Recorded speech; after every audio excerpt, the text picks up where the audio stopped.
Hello, this is Nick Freitas, and thank you for joining us here on Making the Argument. Today's Memorial Day, and so we're going to do something a little bit different. We're going to talk about why we have Memorial Day in the first place, and then we're going to play a clip for you from somebody that I deeply admire. And I have to tell you, when we look at this and we're looking at our content for these podcasts, we always try to find different things that we can talk about, different clips that we might be able to use.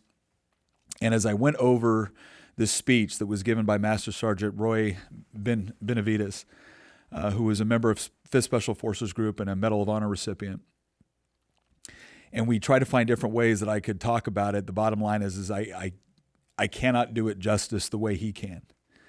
And so we're going to play a speech that he delivered back in 1991, talking about his experience in Vietnam, talking about people that he lost, because Memorial Day is about those that we lost. We have Veterans Day on November 11th every year where we get to thank all of our people for wearing the uniform, but Memorial Day is specifically for those that we lost while serving in the armed forces of the United States. And I hear a lot of people sometimes, they'll say Happy Memorial Day, and I know exactly what they mean by it, and I've never taken offense by it. But the thing that I would tell you is that for many of us that served and lost people overseas, it really is a day of remembrance. There's a certain solemnness to it. And it's not that we don't want people to be happy on Memorial Day. We want you to go out and enjoy the time with your family and have a barbecue or a picnic or whatever it is that you want to do. I think all that we ask is that you remember the price that was paid to ensure that you can do those things. And we lost Master Sergeant Roy Benavides in 1998. He finally died of medical complications. But the life that he lived and the story that he has deserves to be told, because it's not just about him.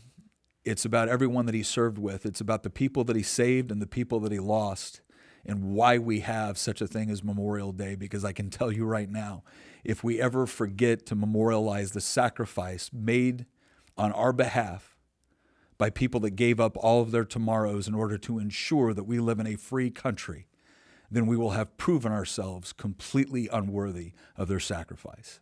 So I encourage you, take the time on this Memorial Day to listen to this speech delivered by Green Beret, Medal of Honor recipient, Master Sergeant Roy Benavides. I come from a little town named Cuero, Texas. I was born there, the turkey capital of the world. After the death of my mother and father, at an early age, my brother and I were adopted by an aunt and uncle. We moved to El Campo, Texas, town southwest of Houston, about an hour and a half. I was raised there. I went to school there. I worked at odd jobs there, shined shoes, sold papers, picked cotton. And like a fool, I dropped out of school and I ran away from home. I'm not proud of that. I needed to learn the skill. I needed an education. My adopted father would tell me, son, an education and a diploma is the key to success. Bad habits and bad company will ruin you. Well, I was too old to go back to school. I didn't want to return back, so I joined the Texas National Guard. And I liked what I saw in men in uniform. And I qualified to join the regular Army. I needed that education and learn the skill. So I was accepted into the regular Army. And I heard about the airborne. I heard about that extra pay that you get for jumping out of airplanes. So I qualified to go to jump school at Fort Benning, Georgia. But the darn recruiters never told me what the training was like. For every mistake that you make, you do push-ups. And I can honestly tell you, ladies and gentlemen, I'm one of the guys that helped put Georgia into South Carolina doing push-ups. Well, I finished my training. I got assigned to a well-known unit at Fort Bragg, North Carolina, the 82nd Airborne Division. I like the 82nd, thank you. Airborne all the way. I like that. And so after a while there, I heard about the Special Forces. You know us as the Green Berets. And they were coming up, so I qualified to join the Special Forces. In 1965, I was sent to Vietnam as an advisor to a Vietnamese infantry unit. After a short period of time there, I stepped on a mine. I woke up in the Philippine Islands in Clark Air Force Base. I was paralyzed from the waist down. I was declared never to walk again. I was transferred to Fort Sam Houston, Texas, Beach Pavilion. The doctors were initiating my medical discharge papers. But at night, I would slip out of bed and crawl to a wall, using my elbows and my chin. My back would just be killing me. I'd be crying. But I'd get to the wall, and I'd set myself against the wall, and I'd back myself up against the wall, and I'd stand there like Elijah the Indian. I'd stand there and move my toes, right and left, right. Every single chance I got. And I wanted to walk. I wanted to go back to Vietnam because of what the news media was saying about us, that our president was not needed there, to burn the flag, what. And I saw a lot of other patients coming back, limbs missing. I wanted to go back. I was determined. Because I remember when I was taught in jump school, our old master sergeant would tell me, Benavides, quitters never win and winners never quit. What are you? I said, I'm a winner. And I remember in my special forces,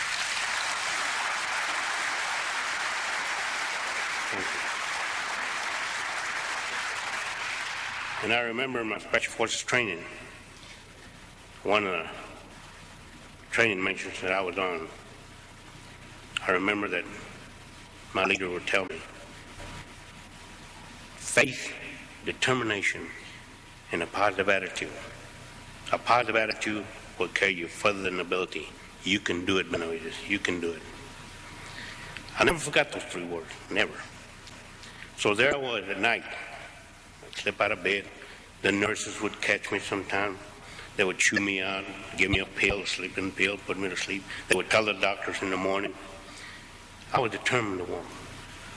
9 months later, here comes my medical discharge paper. And I told the doctor, look what I can do. He said, Sergeant, I'm sorry. Even if you can stand up, you'll never be able to walk. I jumped out of bed and I stood up right before him. My back was hurting, aching. I was crying.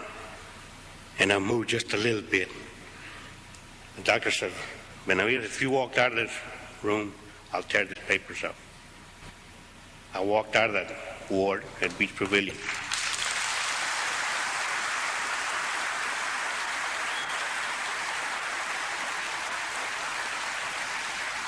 I walked out with a limp. I went back to Fort Bragg, North Carolina. I started my therapy again, running 5 or 10 miles a day, doing 50, 100 push-ups. And I made 3 parachute jumps in one day. I was ready to go back to Vietnam, physically and mentally ready to go back. My orders were to go to Central America as an advisor, but being a non-commissioned officer and knowing some of the good officers in the right places, my orders were diverted. So I went back to Vietnam in 1968. The latter part of April, I was inserted, my buddy and I, to gather intelligence information behind enemy lines. And after 2 days on the ground, my buddy was shot through the eye, the back, and legs. Our mission was completed, but I didn't want to leave my buddy behind. I called in for an extraction helicopter to come and get us out. They came in with the McGuire rig. McGuire rig is nothing but a piece of rope, nylon rope with a hook. In that case, there was 2 ropes. We hooked on, the enemy was firing at us. We pulled up, going up through the canopy of the jungle. Our rope started to twist and rub. You know, nylon, it burns when it rubs. As we cleared the canopy, our ropes were completely twisted and rubbing. And there was a non-commissioned officer that looked out of the helicopter. He was riding as a safety man. And when he saw those 2 ropes burning, he immediately tied himself with a piece of rope around his waist, and he pulled himself out of the helicopter and undid those 2 ropes, separated them. That's dedication. That's love of fellow man and country. I'll never forget that man. And the enemy was still firing at us, but they never shot us. We landed in a safe spot. My buddy was taken to the hospital shortly thereafter he expired. I was in another staging area waiting for our next assignment. When I heard on the radio something like a popcorn machine, then I heard a voice, "Get us out of here, get us out of here, come in and get us out quick, ASAP." I asked the radio operator, "Who are those?" He said, "I don't know. They haven't gave us any call sign." And I saw some helicopter pilots run to the flight line, scrambling. I ran right behind them. We saw a helicopter coming in to land and had a door gunner slumped over his weapon. When the helicopter landed, I unstrapped the door gunner, Michael Craig, 19 years old. We just celebrated his 19th birthday in March. I cradled him in my arms, and his last words were, "My God, my mother and father." I asked the pilot, "Who are the people on the ground?" He said, "Hey," he said, "it's that black NCO, that non-commissioned officer saved your life the other day, remember?" I said, "Leroy Wright." Leroy always got picked for top secret assignments, him and Musso and O'Connor. So it was an instant reaction. I saw a bag of medical supplies, I picked it up, went over to my helicopter, got on the helicopter. We got on with the forward air controller, the guy that's in, he said, "You can't go in there, you can't go in. It's too hot." Little did I know that I was going to spend 6 hours in hell. You heard what the president read, the citation of how I earned the Medal of Honor. But he didn't tell you of what I went through when I engaged in the hand-to-hand combat. I was hitting them out with the butt of the weapon. My jaws were locked. After my last return back to the helicopter, when I was boarded on, I was holding my intestines in my hand. We lifted up. The helicopter had over its payload. Blood was flowing on both sides of the helicopter. When we landed, it locked me in our staging area, and it started unloading. It started identifying the bodies. They found out I loaded 3 dead enemy soldiers in that helicopter. I didn't want to leave anybody behind.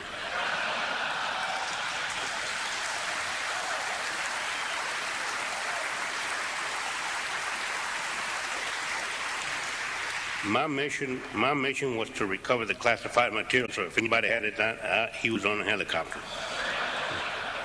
So they let the 3 enemy soldiers on the side, and because I sort of look Oriental, they thought I was one of them, so they let me lay right next to them. And they were putting us in body bags. And I remember my feet being lifted, and I was inserted into the body bag, and I could hear that zipper coming up, and I thought, "Oh my God, no." My eyes were shut because I had blood all over my face, and the blood had dried up in my eyelids. And I couldn't talk because my jaws were locked, and I could hear that zipper coming up, and one of my buddies was doing the Mexican head dance, and he was yelling at the doctor, that's Roy Benavides." The doctor said, "Sorry, there's nothing I can do for him." Oh my God, and the zipper just coming up. I was trying to wiggle in my own blood, and finally, I'll find out later, Jerry Cottenham made that doctor at least to feel my heartbeat. When I felt that hand on my chest, I made the luckiest shot I ever made in my life. I spit in the doctor's face.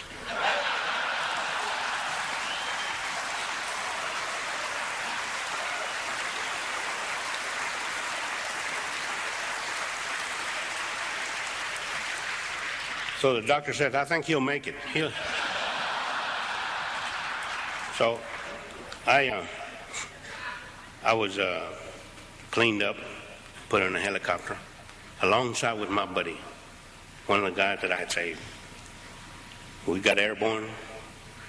I just said to myself, "Hold on, buddy, just hold on. We're going to get some medical attention." And his grip tightened up on me. And then he let go. I said, oh God, why do you put me through this test?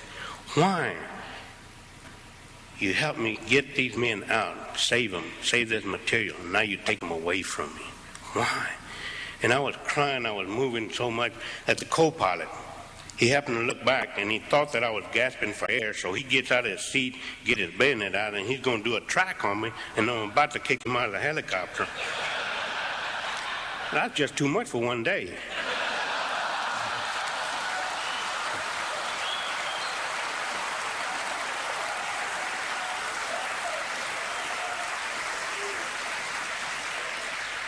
So we landed in the hospital at Long Beach. I was wheeled to the operating room, and as I was being lifted to my operating table, I saw this nurse on her hands and knees crying, yelling, asking God, why do you do this to these men? Why? Just crying. And as I turned a little bit to my left, I saw on the other operating table a man that had both legs and both arms missing. I passed out. I woke up in the ward.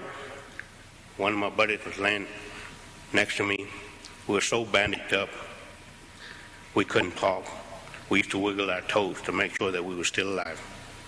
After a short while, my buddy was transferred from there, and I thought he had died.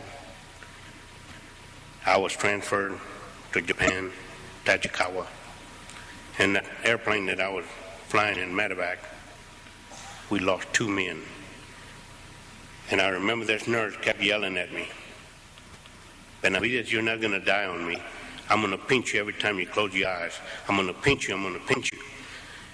Boy, she kept pinching me. When I got to Tachikawa, when I got to Japan, and they wheeled me into the operating room, they disrobed me again. I remember the doctor, I heard him say, what in the world happened to you?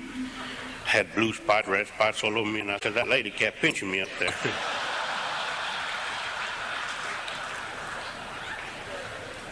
So after, I went back to Fort Sam Houston, the Beach Pavilion,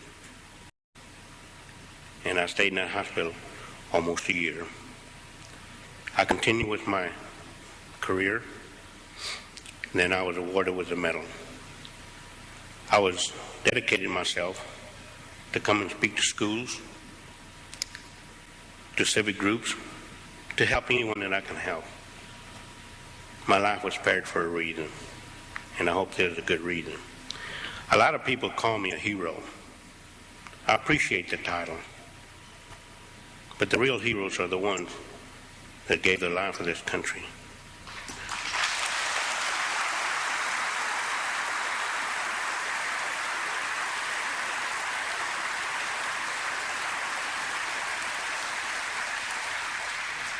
The real heroes are our wives, our mothers. Above all, the heroes are the ones that are laying in those hospital, disabled for life, in those hospital beds. You know, there's a saying among us veterans, for those that had fought for it, life has a special flavor the protected will never know. You have never lived till you almost died. And it is us veterans that pray for peace most of all, especially the wounded, because we have to suffer the wounds of war. I'm asked hundreds of times, would you do it over again? In my 25 years in the military, I feel like I've been overpaid for the service to my country. There'll never be enough paper to print the money, nor enough gold in Fort Knox for me to have to keep from doing what I did. I'm proud to be an American, and even prouder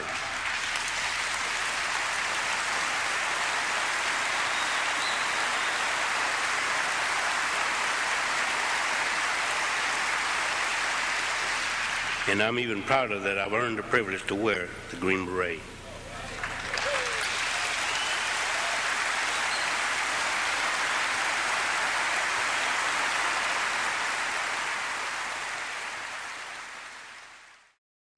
Now that you've heard it, you probably understand exactly why I didn't want to try to relay this story any other way than in his own words. Because when you look at his upbringing and how he grew up and the challenges that he had to face with his mom died when he was 5 of tuberculosis. His father died when he was 2 of tuberculosis. He got adopted. He moved around. He ran away. He dropped out of high school. There was so many things in his life growing up that could have sent him on a completely different direction. But he was the sort of person that recognized the beauty of this country, that recognized the beauty of the opportunity this country provides, and he loved it. And he fought for it, and he fought for the people that he served alongside with. It is incredible to me that if, not just with his younger years, but the moment he stepped on that landmine and was handed medical discharge papers, if he had stopped right there and done nothing else in service to his country, we would still call him a hero, and with complete justification in doing so. But the idea that he knew he wasn't done yet, he knew his mission wasn't over.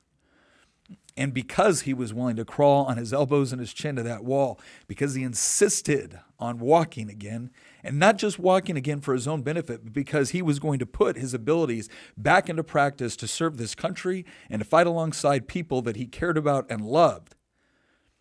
How many more people are alive today as a result of it? Not just on that one mission where we know he saved 8 lives. I don't want to hear anybody say that the best days of this country are behind us. As long as we are a nation that can still produce men and women like Master Sergeant Roy Benavides, I have no doubt that we will thrive as a nation and as a people. But that is a choice. Every step along the way, he made a choice to serve because he believed in something greater than himself. And today, we have an obligation to remember all of the people that served alongside him and never came home. To remember them, to remember the wives, the husbands, the children, the parents that were left behind. Because they believed in something that was special and unique about what we have here, and were willing to fight for it. So this Memorial Day, recommit yourselves to the idea that you have an obligation every day to wake up.